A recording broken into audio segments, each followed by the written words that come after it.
And then we'll get the screen share up.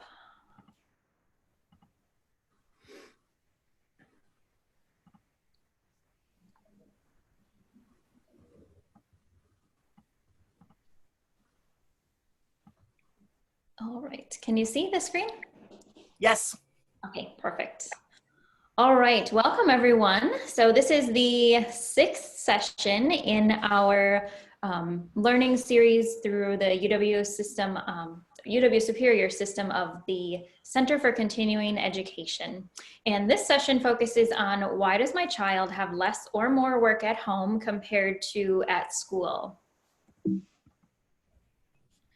And so today we have Dr. Deb Knazer. Hi. And myself, Dr. Christy Wrights. And then we also have Catherine Goumand, who is the director of the Center for Continuing Education. All right, so normally we'd ask you to introduce yourselves, but since this is a recording, we'll move on from that slide. Okay, so one of our main questions that we need to address at the beginning of all of these webinars is what is emergency distance learning and what can I expect? So the important thing to remember is that this period of emergency learning that we're in right now during this pandemic is definitely not the same as online learning. So true online learning is set up in an instructional design process. It's completed from start to finish. It's well thought out.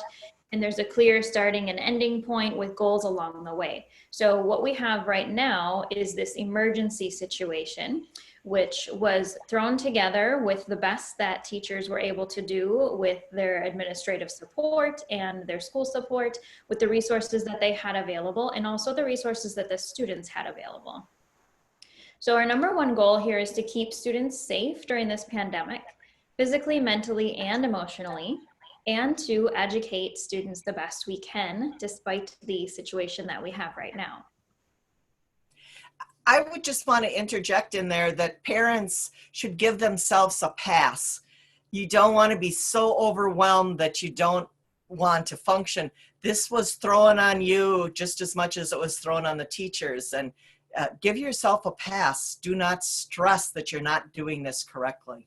Yes, absolutely. And we emphasize that as well during our session on eliminating the guilt. So if you are interested in that, you can go back and watch the recording on that as well. So what is different now? We have that emergency situation. We have school at home. The weather is definitely starting to improve, which provides challenges for parents as well, whose children and perhaps parents too want to get outside. We definitely have a new dynamic in the home, and you may be starting to even sense that second phase of the transition, because maybe now some people are going back to work. You're starting to move around a lot more throughout your communities with the different stay-at-home orders lifted. And so now we're almost in that like second phase of a new normal again. And what is the same? Learning is still happening. Your children, of course, are the same. And those online learning opportunities beyond schoolwork are still the same, and we'll talk about those as well. Deb, do you want to jump in on this one? Sure. Every school district and school is different. They have not come out with specific guidelines. This was thrown at everybody so quickly that they needed to just determine what was best.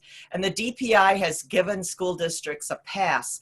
They don't have to meet a certain number of hours. They don't have to meet a certain number of days. They don't have to assign grades. They can do pass-fail if they choose. It really is up to each district. That's why if you're talking to your friends or you're talking to other people and their children are in a different district, they may be doing something totally different than your school. Content has been prioritized. In some schools, they've even allowed students not to do work from specialists. They have decided that they really need to stick with content, and that's where they are. Teachers are still doing assessment. They're still grading work that's given to them. They're still giving feedback. Grading depends upon the school and the age of the students. I have 2 grandchildren that are in middle school. They're still receiving letter grades on their work. I also have a 4K and a 5K student, and they're just getting feedback on it. Good job. Thanks for doing it. I enjoyed seeing your smiley face. just pieces like this. But in both instances, they are not being graded in the terms of you're going to fail this class. It is more about we're trying to keep you engaged and have you ready for next fall. Yes, and so we work with a lot of different graduate students that are teachers all throughout the state of Wisconsin, Minnesota, and beyond. And each one of those teachers has a completely different situation with different requirements from their school and administrator and district. So from one student, you may have one child in second or third grade that has optional work and nothing required, and maybe they're just going to earn a pass fail. And you may have another student in third grade that's actually still receiving a letter grade. So it's completely different based on the classes even. So just know that it's a little bit chaotic in that respect, that the guidelines are not the same everywhere. And the reason really that they're not the same is because we don't all have the same access to things. So in a rural school district where teachers and or students don't have very good internet, or they even don't have devices available to bring home from school, like a Chromebook or an iPad, they maybe aren't able to even get on the internet to get on a class to do things virtually. All right, so after thinking about all of those things, how do we proceed? So looking at keeping a schedule. So just as we tend to thrive on schedules, students definitely need that consistency, and they thrive on a schedule as well. So let your students have, or your children have buy-in in that schedule by helping to create it. Keep it posted somewhere in the home so that people have easy access to it. Schedule breaks and fun also. And try to wake up, get dressed, have breakfast every day at the normal time so that you can start that routine and that schedule at the same time every day. Similarly, a bedtime that's consistent would be appropriate as well. And then make sure that you decide where everyone can do their work most effectively. And this may change and throughout the day, or if the weather is nice, maybe some people are choosing to work from outside, but just making sure that you can decide where it's most effective to provide that environment without distractions. I would like to interject here something that kind of fits. If you're thinking you can't let the kids help with the schedule, I actually help set the daily schedule for my 4K grandchild and my 5K grandchild. And we literally, I have the pieces, and I have a piece of Velcro on the back of them, and I have like math and language arts, and I put in exercise, I put in free time, I put in snack time, everything that we might do during the day. Then they get to pick, they get to move them however they want, where they're going to put it in the schedule. Probably the second or third day we did it, they put snack first thing in the morning. They had snack first, then they had playtime, then they had their watch 30 minutes of TV. They put everything that they thought would be really fun in the right away at the beginning. Then when they got into that they had to do the other stuff later in the day, it wasn't nearly as fun. The next day, they made a schedule that actually looked really good, and they were able to work through that. So allow them that freedom. They really will end up picking something that works for everyone. Yes, absolutely. So here's just an example of a daily schedule. You can take a look at that. Making sure that we integrate things like home tasks, like chores at home, helping out with creating lunch and meal time would be excellent. Those are great learning opportunities as well. And then integrating like family reading time would be a great idea as well. All right, then we look at controlling what we see. So we all know that the media can be a bit overwhelming at times, and thinking about what your children and your teens even see at home, whether it's on the television or on social media, on their computers. So thinking about how we can help to control that, and then also providing them with good sources of information. So Newsella is a website where they have daily news, and they also have news about information all across the world, but daily news that is age appropriate. So you can change the age level of different news stories. And so a younger student could read it at their reading level, and then a middle school student could read it at their reading level, and it helps you to adjust that. And that's a really great starting point for sharing current events and family news. And then for like the really young kids, there are a lot of resources on the PBS website. So this specific image is from Daniel Tiger, and it's Daniel Tiger teaching about how to talk to kids about coronavirus. And they actually have a little mini video clips, and then they talk about hand washing and all of that kind of stuff. And my niece is 3, and I sent this to my sister and she watched it. And I was talking to her on FaceTime the other day, and she said, when this, she calls it Ronavirus, when this Ronavirus is over, can I come to your house, please? Right now, I can only go to Grandma B's and Lori, that's her daycare, and at home. And that's only places I can go because those people aren't sick. And, you know, like that's how she understands it. So we just need to make sure that kids understand it in an age appropriate way. And the same is true for your elementary students, your middle school, and even high school students understanding the virus at their level. Deb, do you want to? Sure. Realistic expectations. I think that the first week or 2 of this, everybody had really high expectations.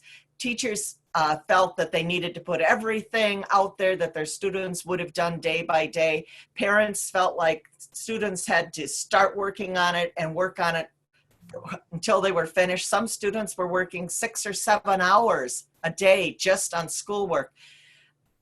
You cannot survive at that kind of level. They may have been in school 8 hours, but they did all different things during that. It was not all content driven.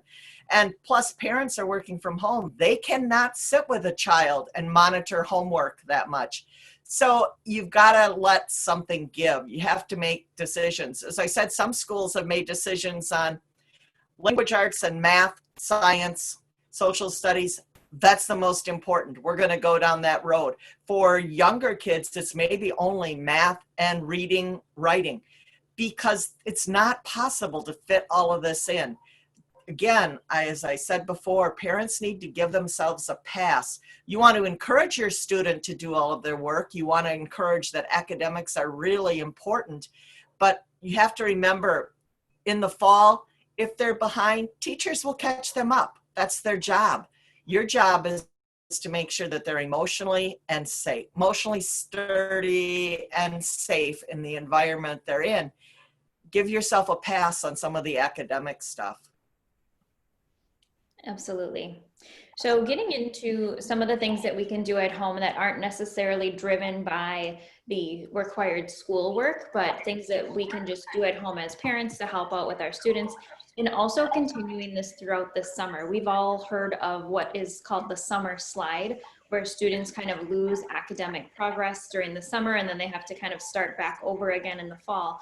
Well, you can imagine what this pandemic will do to kind of essentially extending that summer from March all the way through August. So looking at ways that we can provide those enrichment opportunities for students over the summer is critical. So I'm going to close out of this full screen here and show you a few different things. So Audible is probably a service that you've heard of before. It's from Amazon, and Audible provides audio books. But what they have right now during this pandemic for free is Audible stories. And you can, they actually have the reading of the whole first Harry Potter book if you're interested in that. I've been listening to that, which is great. But they also have sections for littlest listeners. So for really early elementary or even toddler age students, they have elementary sections where they have all of these books for free and they're read to the students. So this is something that they could do on their own. Parents don't necessarily need to read to the students. They have tween, teen, and the list goes on. And then they also have several different languages too, which is wonderful for families who speak a different language as their first language, so students can listen in English and or another language. And then Steve, I'm just going to interject right here. The other thing is that for young children, you should check and see if your school district has a subscription to Raz Kids. Raz Kids, a lot of elementary schools do participate. They will be able to send you a password that you can use at home now. And Raz Kids has lots of books that are read. to students, and they can go through and select what they want. Another relatively easy, you do have to pay, but it's less than $50 right now because of the pandemic, is ABC Mouse. And ABC Mouse has a full library of books that your students can go through, and they'll only be brought up, you put in their level, and it'll only bring up books that are at the level or age that they should be reading, and they can go through again and pick and choose what they want to read. Yes, and the public libraries in Wisconsin are open again for pickup. Some libraries, I saw that my local library is opening next week for public walk-in and availability to check out books, but for right now, all the libraries are open for pickup. So you can order books online or over the phone, and then they'll actually just come and bring them out to your car, and you can check those out as well. Thinking about how we model reading at home for our students is really important. So our students actually need to see, or our children need to see us reading at home. And it doesn't necessarily have to be sitting down with this big novel modeling how we're reading a book, but even seeing parents read magazines, newspapers, cookbooks, all of those different types of reading material is really important for our students to see. And maybe even having like a family reading time at home would be beneficial for you. And then thinking also about how we can read without screen time. So limiting that screen time as much as possible. We all know we're on our computers a lot more right now because of our working from home through different like telecommunication software like Zoom, or even just working on classwork online. So thinking about other non-screen time ways to read is wonderful. Deb, do you want to take the math? Sure. I think one of the biggest things, we've all seen the memes that are going through on, I didn't learn it this way, so we're going to do it the way I learned. I think one of the easiest things for parents to know is if they don't understand how to do some kind of method that their child says, go online and just Google it. You'll find a nice YouTube video, a 2 or 3 minute video that will tell you exactly what your child is doing and why they're doing it that way. I think that's the biggest thing right now is that parents, I've had multiple ones say to me, I don't get what they're doing. I'm going to make them do it my way because that's the only way I know. Just Google it. You'll find out lots of information. The other thing is that you can do everyday math with your children all of the time. And we've got a lot of examples here on the slide. You need your child to learn math vocabulary. This is really important. Look through the materials that they have. They'll have a lot of materials, and look at what the vocabulary is. It might be totally different than what you use, but it's important that you talk through those and that they learn the right vocabulary. Look for patterns on walks. Look for things that can be made into a pattern. Give your child coins, practice with money. One of my favorite things to do was to use flashcards in the car. That's how my sons both learned how to learn all of their facts. I would be driving down and I'd hold up, as I'm driving, I'd hold up the card and they both would look at it. They're 2.5 years apart. My youngest child learned his facts with my oldest child. He knew all of them because we did it all in the car. Do those kind of things. If you have a recipe, work on fractions with the recipe. Help them, teach them as you're cooking how to do things. It is a lot more fun for parents and children to learn math in every day rather than sitting down with a worksheet and trying to figure it out. Absolutely. And think about also just other everyday activities that can count as learning. Looking at the weather, doing puzzles, playing with dice, listening to music, cleaning, doing chores. If you want also other ideas for learning, you can go back and watch the grandparent session. There were a lot of ideas presented in that session of things that you can do with children that encourage learning. And some of them are very out of the box. You wouldn't think about it, but very good for learning. Yes. And another thing that we've stressed throughout this and throughout the other sessions as well is focusing on social and emotional learning, family learning, and exercise. So what we mean by social and emotional learning is learning about feelings, And that may sound like a little obvious, but it's really not. So teaching students how to understand their feelings, how to name their feelings, how to talk about their feelings. You can use a journal, you can use different videos. There's a lot of different videos online that teach students about emotions that are age appropriate. So there may be some videos that are appropriate for elementary age students, others for middle and high school as well. These are some different activities that help to build those social and emotional skills. So playing games. Think about how one person could become really, really frustrated after they lose a game. Well, that's a learning opportunity to go through. And then going on a mindful walk outside. So just being aware of what's happening in nature, discussing different types of trees or flowers when you go on a walk. Practicing coping skills like mindful breathing. You can also practice yoga at home and mindful breathing. There's Cosmic Kids Yoga. I know Deb and her grandkids like this, and my niece loves Cosmic Kids Yoga as well. There's a woman with, and she has a British accent, which makes it fun too for kids because it's just different. But she has videos on YouTube, and they're in really nice chunks of time, so they're doable. It's not like an hour-long yoga class, and students love that. There are also TED Talks. If you're not familiar with TED Talks, they are professionally done talks about all sorts of different topics. So you can learn about different subjects through TED Talks. You can listen to inspirational speeches through TED Talks, many, many different content areas and different topics. But you can also look at the TED Talks to watch as a family and TED Talks to watch for kids. And they're specifically gauged towards having those family discussions. They even have questions that you can use with the TED Talks to go through and watch as a family. And a lot of people have a smart TV, and there's actually an app on most smart TVs to watch the TED Talk on the television, like in the living room setting or something like that. You don't have to all huddle around one phone or iPad to do that. All right, what questions does anyone have? Catherine, did you have any questions?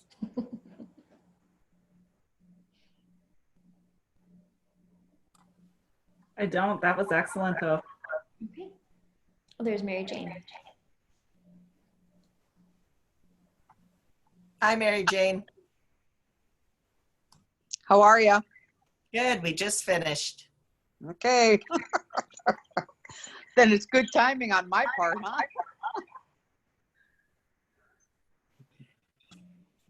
Did you stop the recording?